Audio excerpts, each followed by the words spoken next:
တော့သူတို့မင်းသားတိုင်းတော့မဆိုလို့နော်ဘာလို့ဆိုတော့မင်းသားတိုင်းမှာလို့ပြောလို့ရှိရင်အချို့မင်းသားတွေကကျုပ်မဆောင်ပါဘူးသူမဆောင်ပါဘူးငါမဆောင်ပါဘူးပြောလိမ့်မယ်အဲ့တော့မင်းသားတွေတော်တော်များများပေါ့နော်မိန်းကလေးတွေဝိုင်းဝိုင်းလေနေတဲ့မင်းသားတွေတော်တော်များများကိုမြင်လိုက်တာနဲ့မိမကြီးငယ်မနေနိုင်မထိုင်နိုင်ဝိုင်းဝိုင်းလေပြီးတော့စုငွေကိုသိန်းထောင်နဲ့ချီပြီးစုချရတဲ့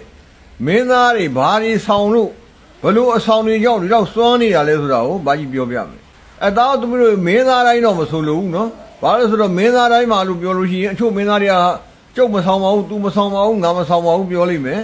အဲ့တော့မင်းသားတွေတော်တော်များများပေါ့နော်မိန်းကလေးတွေဝိုင်းဝိုင်းလေနေတဲ့မင်းသားတွေတော်တော်များများဆောင်တဲ့အဆောင်ကိုဘာဆောင်တာလဲဆိုတာကိုဘာကြီးပြောပြမယ်နော်အဆောင်ကလည်းမစွမ်းလားစွမ်းလားတားသူတို့လူမပြောနဲ့နော်အဖွားကြီးတွေပါအစ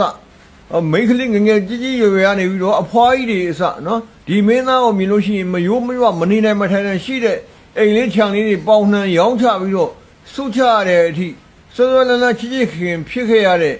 အဆောင်နော်အစာဆိုထဲမှာတော့တားသူတို့3နှစ်ကြာတဲ့ငပိကောင်တော့အမိထောင်နေတဲ့ဒီအဆောင်ဒီအနံ့ကိုရရင်ဒီလူကိုမြင်ရင်နော်အဲ့ဒီအဆောင်တွေကဘလို့အဆောင်လဲဆိုတာကိုဘာကြီးပြောပြမယ်တားသူတို့ဒါပေမဲ့တခုတော့ရှိတယ်ပြောပြရင်တားသူတို့လိုက်လုံးမှာဆိုတော့ဘာကြီးကဂတိတခုတော့တောင်းရမယ်နော်စီးဆောင်ရမယ်တားသူတို့မဖောက်ပြရဘူးသူများသားသမီးသားများမစော်ကားဘူးနော်အနည်းဆုံး9ပါးသီလလုံးမဒီဟာကိုလုပ်ပါမဟုတ်လို့ရှိရင်တားသူတို့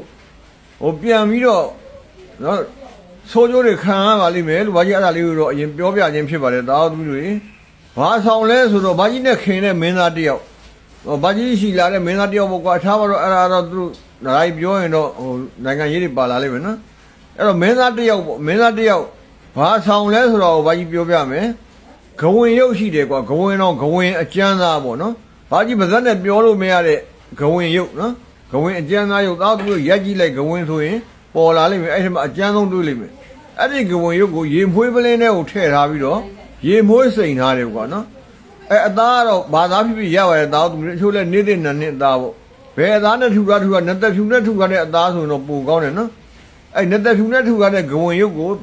ရေမွှေးပလင်းထဲကိုထည့်မယ်နောက်ပြီးတော့ဒီဂါတာလေးကိုစုပ်ထားကွာနော်ဂါတာလေးကလည်းနည်းနည်းရိုးရတာနည်းနည်းကျန်းလို့သားသူတွေဒီပေါ်မှာပဲဘာကြီးရေးပြထားမယ်နော်အဲ့ဒီဂါတာလေးကို38ခေါက်ယူပြီးတော့ကိုပွဲပြားတွေကတော့မဆိုရင်ကိုဖြန်းလိုက်တယ်ကွာနော်သူ့ရဲ့မကကြမ်းကြမ်းလေးလိုချင်လို့ရှိရင်အဲ့ဂဝင်ရုပ်ကလေးကိုကိုယိုးလေးနဲ့ကတိတယ်နော်ဒါကတော့အရန်ပြောလို့လည်းမကောင်းပါဘူးသားသူတွေဒါပေမဲ့ဘာကြောင့်ဒီလိုဖြစ်ရတယ်ဆိုတော့ဘာကြီးကပြောပြရင်တာဖြစ်ပါတယ်နော်သားသူတွေ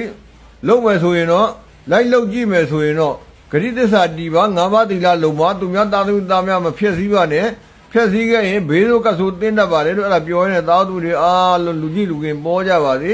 ပြောသမျှဆိုသမျှအောင်မြင်ကြပါစေကျမ်းမာချမ်းသာလူဝဆန္ဒပြ